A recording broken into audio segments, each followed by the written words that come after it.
हाय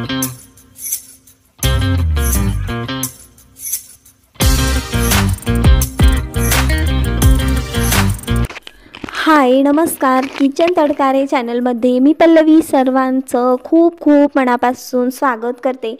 तर आज आपण किचनमधील अशा काही नवनवीन टिप्स पाहणार आहोत ज्यामुळे तुमचा खर्चसुद्धा कमी होईल आणि तुमचं किचन फ्रेश राहील, तुम्हाला व्यवस्थित ऑर्गनायझेशन करता येईल। अशा अगदी छोट्याशा आणि थोड्याच टिप्स आहेत, तर तुम्ही व्हिडिओ पूर्ण पहा आणि व्हिडिओ तुम्हाला शेवटी आवडल्यानंतर लाईक करा।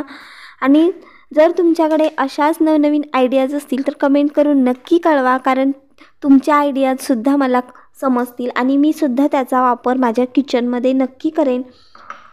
तर अगदी सहज सोप्या आणि तुम्हाला तुमच्या घरामध्ये वापरता येतील अशा किचन आयडियाज आहेत। तर आपण पाहणार आहोत की घरामध्ये आपण भाजीसाठी जो लसूण वापरतो तो लसणाच्या पाकळ्या वेगळ्या केल्यानंतर आपण तसाच फेकून देतो, तर याचा खूप चांगला फायदा आपल्याला किचनमध्ये करता येतो। त्यामुळे तुमचा खूप मोठा खर्चसुद्धा कमी होतो किचनमधील घरामधील। तर आपण लसणाच्या पाकळ्या वेगळ्या केल्यानंतर जी ही कांडी राहते लसणाची, ती कांडी आपण छोट्या आकारात कट करून घ्यायची, किंवा तुमच्याकडे बारीक साईजचा लसूण असेल तर जो लसणाचा पालापाचोळा असतो तो पालापाचोळासुद्धा तुम्ही इथे वापरू शकता। तर आपण या कांड्या काय करायच्या की याचा वापर आपण घरामध्ये जे तुम्ही धान्य साठवता, डाळ असेल किंवा मटकी असेल, मूग असतील, तर आपण ह्या लसणाच्या कांड्या किंवा लसणाचा पाचोळा अगदी थोडासा याच्यामध्ये टाकायचा आणि ठेवायचं। त्यामुळे काय होतं की धान्याला कीड लागत नाही आणि जे तुम्ही महागडे पावडर आणून लावता त्या पावडरपेक्षा याचा खूप चांगला वापर होतो।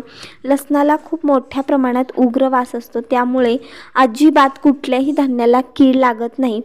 तर त्यानंतर आपण आपल्या घरामध्ये जे गोळ्याचे पॅकेट असतात ते पॅकेट आपण अगदी सहज टाकून देतो, याचा सुद्धा खूप चांगला वापर होणार आहे।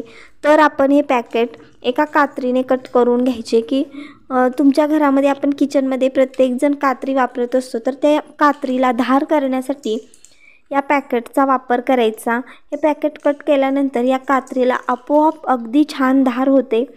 त्यानंतर आपण शालेय साहित्यामध्ये आजकाल मुलं काय करतात की खूप मोठ्या प्रमाणात शालेय साहित्य आणतात, त्याचा वापर शेवटपर्यंत करत नाहीत। साधारण 1 महिना 2 महिना एक कंपोस्ट पेटी वापरतात आणि फेकून देतात। तर आपण ही कंपोस्ट पेटी फेकून न देता त्यामध्ये आपण त्यांचंच शालेय साहित्य साठवून ठेवू शकतो, जसं की पेन्सिल, शार्पनर जर एक्स्ट्रा असेल तर।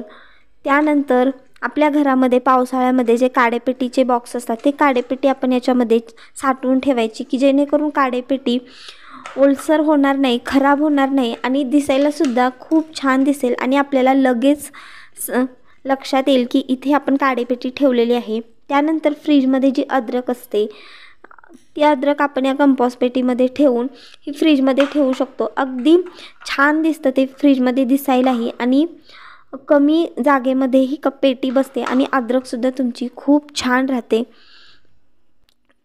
त्यानंतर आपल्या घरामध्ये जे मिठाईचे बॉक्स असतात ते आपण अगदी सहज फेकून देतो, किंवा प्रत्येकजण फेकून देतही नाही, त्याचा अगदी छान वापरसुद्धा करतो। तर याचा अगदी छान वापर म्हणजे आपल्याला हे करता येईल की याच्यामध्ये आपण एक कपडा टाकायचा, एक रुमाल टाकायचा स्वच्छ, आणि त्यामध्ये आपण जी फ्रीजमधील भाज्या असतात, वांगी असो किंवा कुठलीही भाजी असो, ती आपण याच्यामध्ये साठवून ठेवायची। आणि रुमाल का टाकायचा, कारण प्लास्टिकच्या डब्याला लवकर पाणी सुटतं आणि ते खराब होतं, त्याच्यामुळे रुमाल टाकून याच्यामध्ये व्यवस्थित ठेवायचं। त्यामुळे फ्रीजमध्ये कमी जागाही लागते आणि भाज्यासुद्धा अगदी फ्रेश राहतात। तर अशा पद्धतीने तुम्ही याचा वापर करू शकता। त्यानंतर आपल्या घरामध्ये आपण उन्हाळ्यामध्ये आईस्क्रीम आणलेली असते, ते आईस्क्रीमची जी भरणी असते चिनी मातीची, तर ती भरणी आपण सहज टाकून न देता त्याचा चांगला वापर आपण इथे करणार आहोत। अशी जर चिनी मातीची भरणी आपण विकत आणायला गेलं तर खूप महाग भेटते, छोटीशी सुद्धा। तर आपल्या घरामध्ये जी बडीशोप असते ती आपण याच्यामध्ये साठवून ठेवू शकतो। तर अगदी छान याचा वापर तुम्हाला करता येतो। अशाच काही नवनवीन कमेंट्स तुमच्याकडे सुद्धा आयडियाज असतील तर कमेंट करून नक्की कळवा, आणि तुम्हाला व्हिडिओ आवडला असेल तर लाईक करा, सबस्क्राईब करा आणि शेअरसुद्धा करा। धन्यवाद।